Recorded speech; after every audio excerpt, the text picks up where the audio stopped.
ज्ञानाञ्जनशलाकया चक्षुरुन्मिलितं येन तस्मै श्रीगुरुवे नमः। नारायणं नमस्कृत्यं नरं चैव नरोत्तमं देवीं सरस्वतीं व्यासं ततो जयमुदीरयेत्। नष्टप्रायेषु भद्रेषु नित्यं भागवत सेवयां भगवती उत्तमश्लोके भक्तिर्भवति नैष्टिके। वाञ्छाकल्पतरुभ्यश्च कृपा सिन्धुभ्यैव च पतितानां पावनेभ्यो वैष्णवेभ्यो नमो नमः। ओम नमो भगवते वासुदेवाय। ओम नमो भगवते वासुदेवाय। ओम नमो भगवते वासुदेवाय।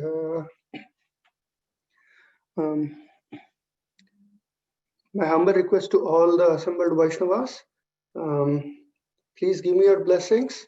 I will try to repeat the message given by our acharyas and the Lord Sri Krishna. The difficulty I am having is to repeat it without any speculations from my side. So please help me, please pray for me, and I'll try to do my best. So we are reading from Canto 1, Chapter 8, verse 26. As we all know, this verse is from Kunti Devi prayers. I'll read the Sanskrit first. Janmaishwarya Shruta Shribir Yedamanah Madah Puman Naivarhyate Abhidyatum Vai Tvam Akinchana Gocharam. I'll read the translations now.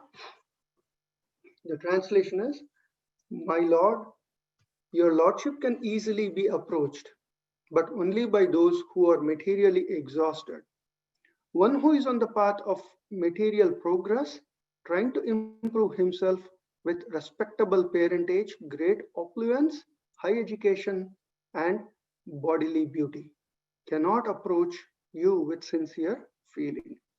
Purport by A.C. Bhaktivedanta Swami Srila Prabhupada Ki Jai.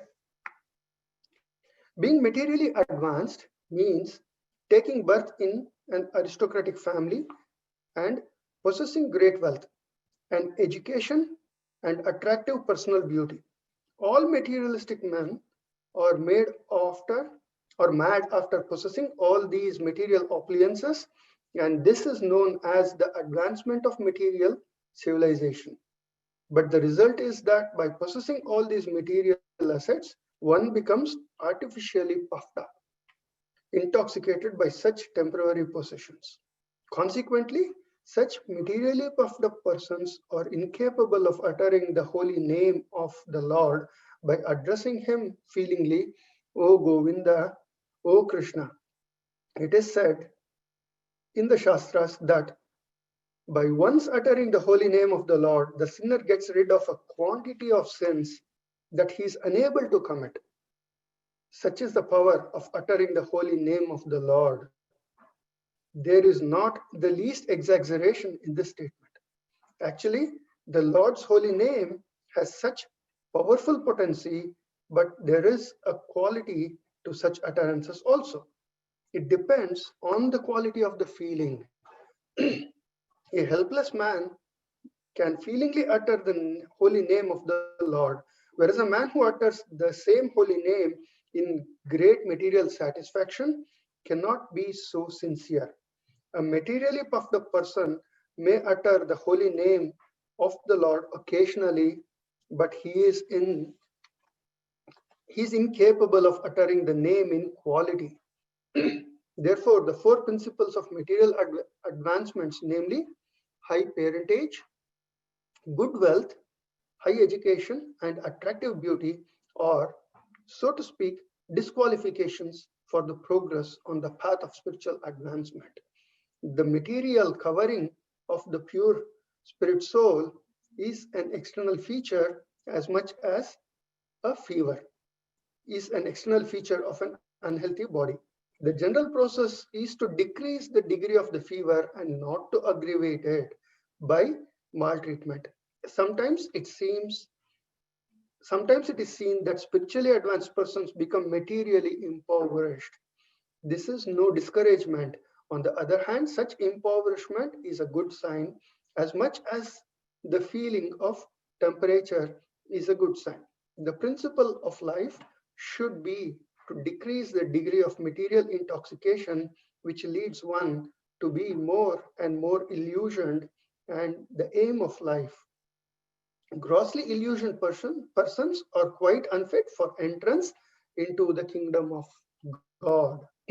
So this is the purport of this particular um, shloka, and the purport itself is very, very short. However, what I did was I was wondering what to speak and how to speak on this. So I went to Prabhupada's book, Queen Kunti Prayers, where there is an entire lesson or chapter on decreasing the fever of illusion. The amazing thing that I noticed was whatever is in the purport and whatever is in this particular uh, chapter that Prabhupada wrote, it looks like it's a condensed form is the purport. And Prabhupada is very, very clear what he's writing. And he's trying to express what Kunti Devi is trying to express. So one of the key words in this verse is the word materially exhausted. So what does materially exhausted means? To that, we need to understand what is material opulence and what it can do to us. So material opulences are, for example, taking birth in an aristocratic family, possessing great wealth, having very good education, having great beauty. If you look at each one of this carefully, it puffs up a person and makes them incapable of uttering the Lord's name with feeling. Why does it puff up a person? We all know, even if particularly we coming from India, we know if somebody is born in a slightly better family, they start throwing their weight around. We can see that, arrogance. If you have a little wealth, then you start getting intoxicated. If you have a little education, you start throwing your knowledge around. If you have beauty, you start flaunting your beauty. So what Kunti Devi is saying here, and Prabhupada is also indicating, is fever is the indication of an unhealthy body. That's how you find out if you have something going wrong and you have to go to the doctor to get a cure.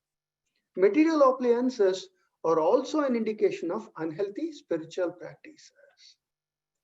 What it means is, if you have material opulences, then your ability to recall the name of the Lord with a feeling, the quality is very difficult because you're very satisfied with your opulences.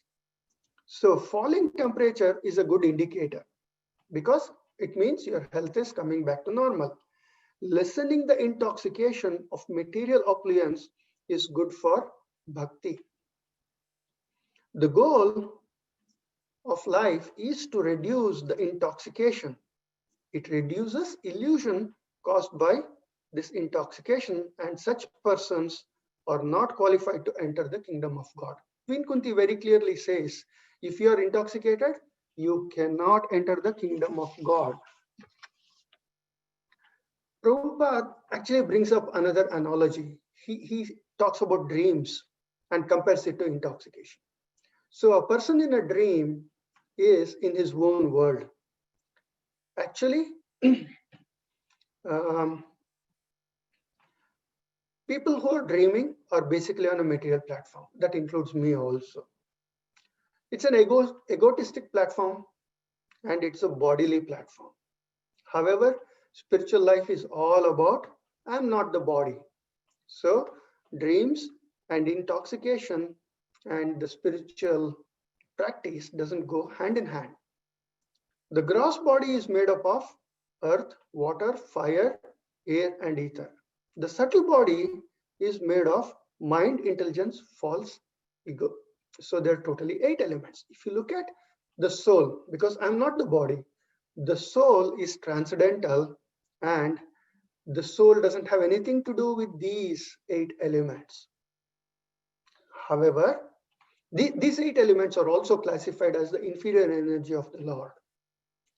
However, the modern civilization aims at increasing our intoxication, more comfort, more status, more of everything. So modern civilization thrives on us being dependent on these 8 elements. The more and more we get intoxicated, the better and better for the modern civilization. However, Kunti Devi comes back and says, those who are intoxicated cannot call out the Lord with feeling. We'll come to that point shortly, why we can't call out with feeling.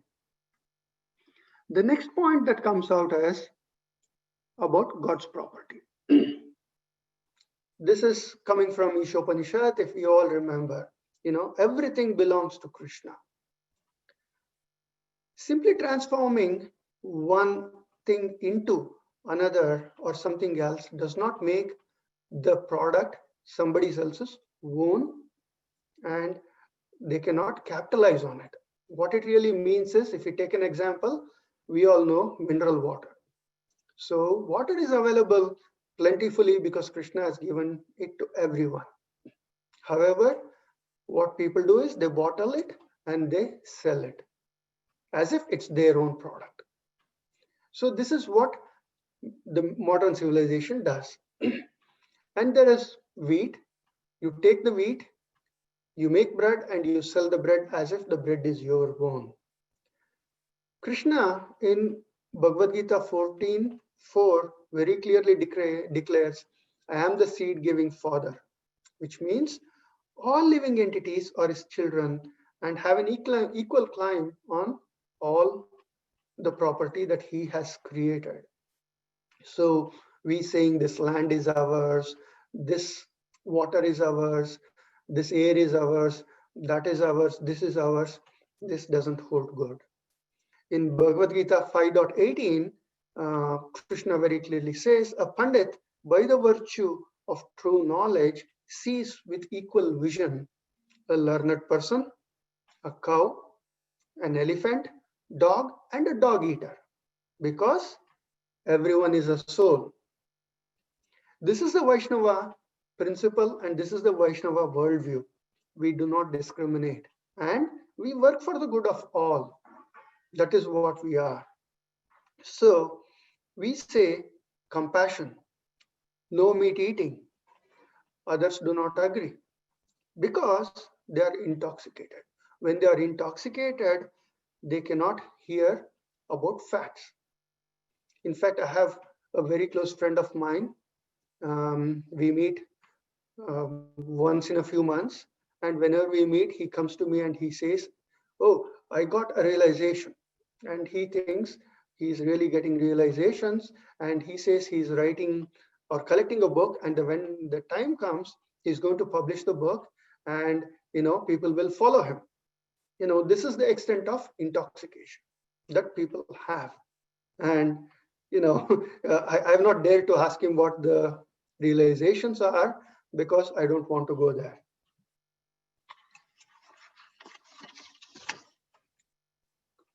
Kunti Devi says, those who increase their own intoxication cannot become Krishna conscious.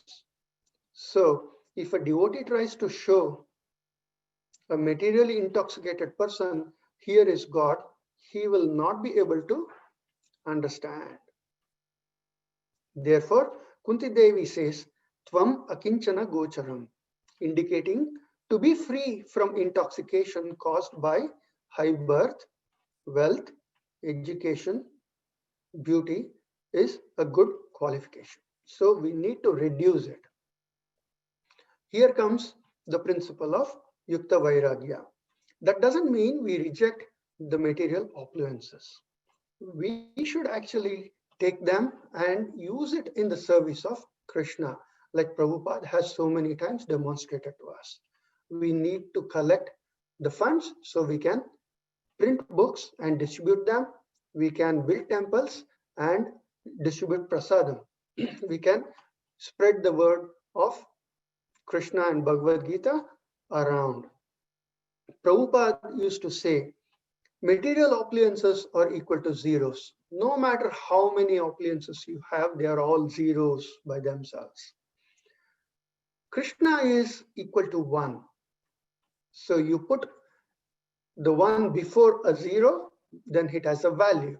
The more zeros you add after Krishna, the more the opulence is. So we also should try to cultivate this knowledge, try to reduce our material opulences, or we should try to reduce getting intoxicated by our material opulences. This also goes back to NOI, Nectar of Instructions, where there is a shloka which very clearly says that we are all diseased, and it is compared to jaundice. Because we are diseased by the material condition and ignorance, we cannot be cured so easily. The cure for this is, for jaundice is sugarcane juice, and for somebody who is having jaundice, sugarcane juice is very bitter. The same way for those who are diseased, like me, by the material intoxication, the only way of cure is by chanting the Lord's name. That's all I have got for today. Please forgive me for my mistakes. I know I've deviated from some of the points that I wanted to speak from the book that Prabhupada has written. Please forgive me for that and correct me. Thank you.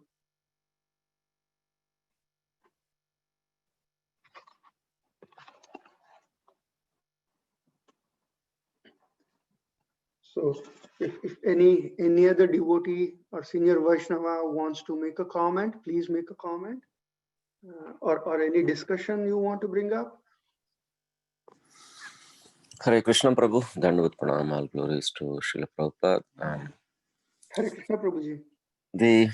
Thank you for the messages were so clear on what you said. I had some thoughts of Mother Kunti. She's giving this prayer or a comment saying so and so, right? So the feeling won't be there, etc. Yeah, Prabhuji. Why is this for us or is it for her? Because of course they were born in such and such a family, etc. But Mother Kunti had everything, all the feelings for Krishna. Now, why is she talking about this aspect? Yeah. It's basically, I was just, the moment when you started this verse, I was thinking why Mother Kunti has to say all this. Okay, I will try to do justice to your question. I don't know how much I will be able to. In the previous verse, Mother Kunti very clearly expressed, like Krishna gave me these calamities one after the other, so I don't forget you, and I can call out to you in great feeling. If you really look at the whole setting of this chapter as well as what has happened before, the war is already done. The Pandavas have, including Kunti Devi, have gone through many austerities. They have gone through many calamities. And when everything seems to have settled down, Ashwatthama comes back and he, releases another Brahmastra. And Uttara comes running to Krishna to save the unborn child who is Maharaj Parikshit. In fact, the other name for this, or the title for this chapter is Parikshit Maharaj Saved. So what Kunti, from Kunti Devi's point of view, she's saying without these calamities, I will not be able to call out to you in a nice way. If you look at, for example, the other side of it, Ashwatthama, he has been defeated in the war, and his Brahmastra has already been once, defeated. Then he has done one mistake after the other, but he is not atoning any of his sins, and he's still continuing to do what he wants to do. Why is he doing this? Because number one, he had all the material opulences of great wealth, great knowledge. In fact, he was supposed to be having great physical beauty, and so every one of these material opulences he had, and so in a way he was intoxicated, and it is this intoxication that is driving him to not call out the Lord's name. That's why Kunti Devi says incapable, so not calling out the Lord's name and asking for forgiveness, asking for atonement. Instead, he's continuing to attack. He's refusing to see the facts. Even Duryodhana accepted the fact that the war is over and he is defeated, and that is the fate. I don't know, Prabhuji, if I was able to convince you. Is this the right answer? I don't know, but that is what came to my mind. If you or somebody else can, pick it up and answer it, it'll be nice.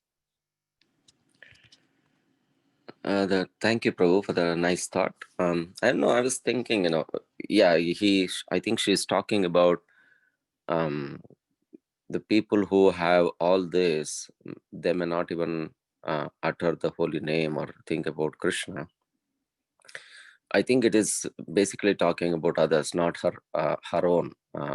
That's the kind of prayer. I don't know what kind of feeling, everything we can do, the holy name, that is very much true. When we are very happy, uttering the holy name and with feeling is very difficult. So, yes, when we are in, especially there are, even I have that experiences. I was, I lost my job 20 years ago. I lost my job, and I came to this country. There were so many things going on, and then Krishna showed us.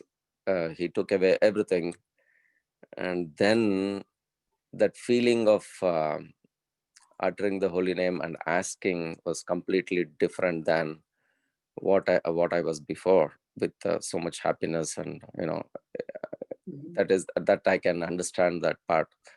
That feeling won't be there. So whenever that calamity comes, especially, of course, this verse is not talking about the calamities, but with some possessions of so many things will definitely subside that feeling of hunger, right? So when a person which is already is full, when we feed him, he said, no, I'm full, I don't want that. There's no taste at all. So so that taste has to be there all the time. So I don't know how to get the taste all the time is a question. Thank you anyway. Thank you, Prabhuji. Actually, that brings up, another small point. Like in Kannada, there is a saying, Sankata Bandaga Venkata Ramana. And like you said, all these material opulences, I have so much attachment to. So whenever there is some danger is there to one of these possessions or all of these possessions, that is when I cry out to the Lord. And that feeling, is so deep. But that is in relation to the material opulence and not in relation to the Lord. So, I wish I can go to the platform where I can call out to the Lord without being attached to these opulences.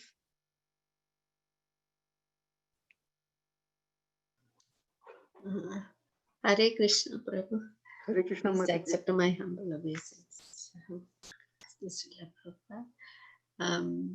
What came to my mind was Sudama. Sudama is on his return after visiting Krishna. He's thinking, oh, the Lord did not give me a far thing because he knows my bhakti will be spoiled if I get some riches, So wealth is an enemy of your devotion, it seems. And then Chaitanya Mahaprabhu refused to meet King Prataparudra. I mean, people of big, great status and opulence, he didn't want to meet the king or anybody like that. And he even did not appreciate Sanatan Goswami bringing a nice shawl when seeing him. So, true bhakti means getting rid of all this material. I just remembered these things. Thank you. Yeah, thank you, Mataji.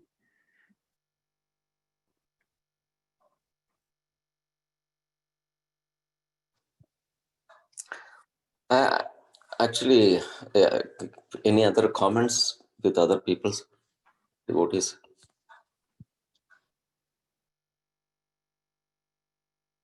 Prabhuji, I think you can speak, Prabhuji.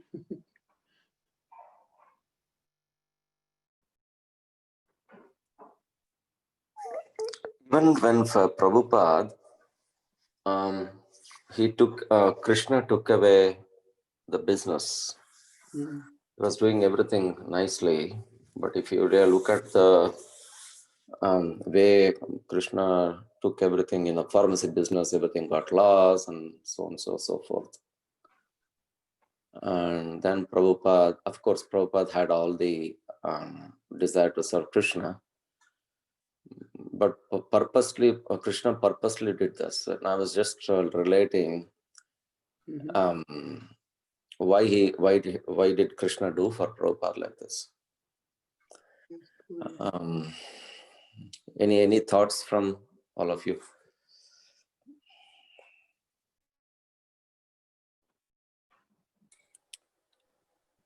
Hare Krishna, Prabhu. I remember, Prabhupada himself saying that, I don't know if if Krishna likes somebody so much, so they try to make away whatever little attachments or little things. So, what they are thinking that will save them, and so that they will be completely dependent on. It's not that I'm not, saying that Prabhupada is not dependent, but this is what Prabhupada was saying. That made him, right, completely give up that business, because he tried so many ways to re-establish the business. But every time I think Krishna was doing a different thing. That's what Prabhupada was saying. So every time he did it and it was not working out well. So then when Prabhupada said, he read that sloka, I don't remember which verse is that. So when somebody, Krishna likes someone, he takes away all his material things so that he'll be completely dependent on him. So maybe that is all Krishna's arrangement, of course. That's what I think, Prabhu. I don't know. Why he took it. So I don't actually. I was just reading some. Third canto someplace. In the fourth chapter, where Prabhupada is commenting there. Krishna's whatever Krishna does.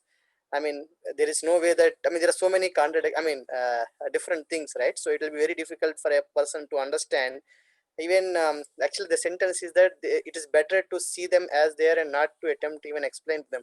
He's talking about from Krishna's perspective, but even in the case of Prabhupada, right? It's the way explanation Prabhupada is given, the first one. I was remembering that, Prabhu.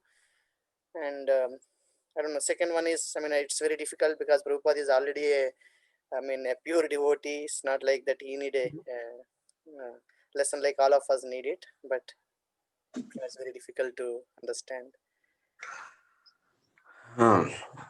Radha Kunjabihari Prabhu, please give more classes. It's the way you express is so nice. I like it.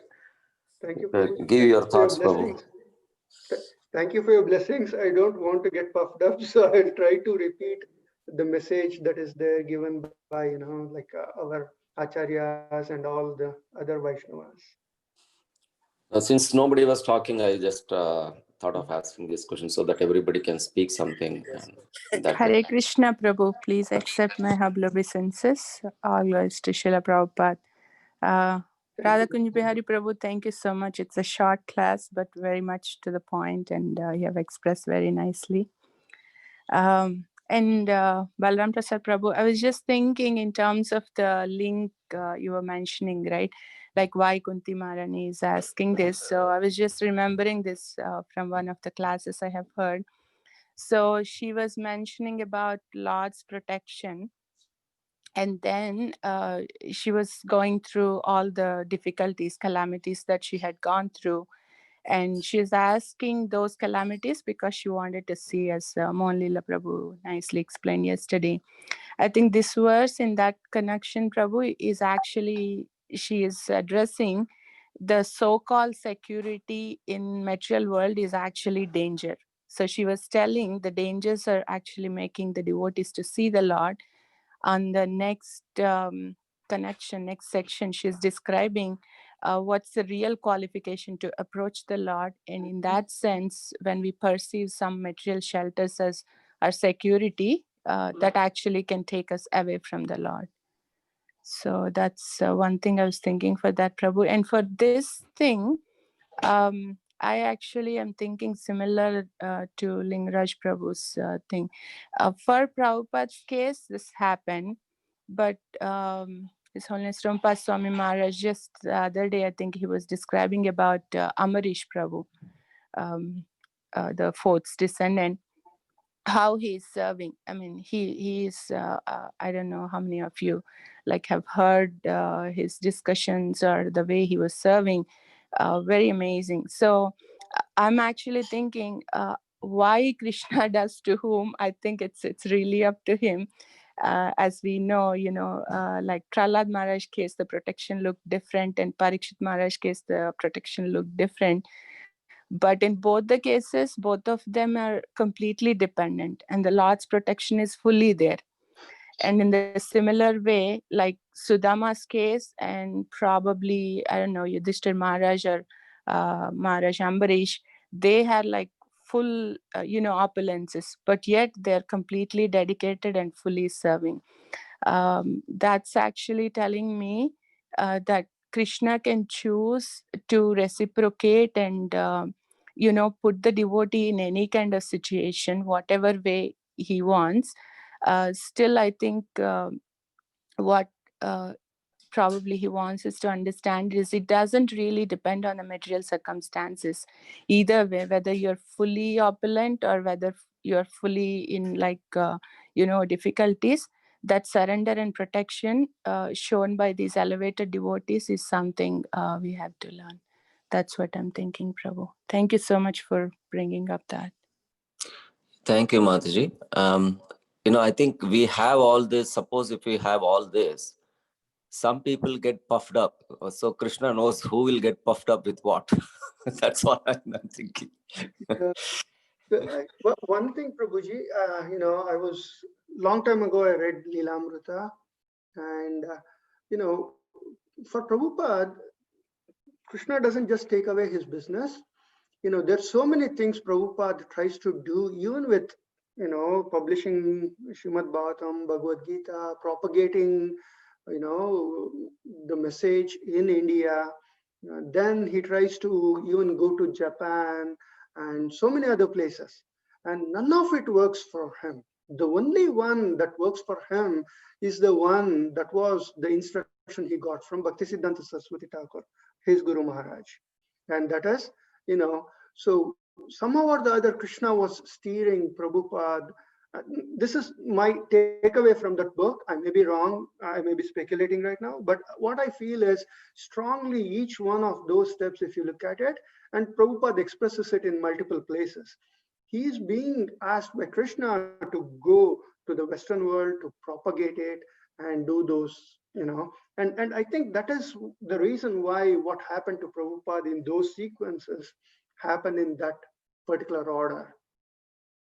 So this is my, humble understanding about Prabhupada's situation, as expressed in Leelamrita. Beautiful, Prabhu. Nice way you put it.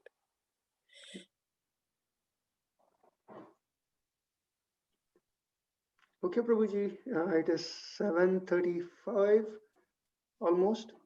So. Prabhu's and Mataji's, one quick, let me stop this live streaming.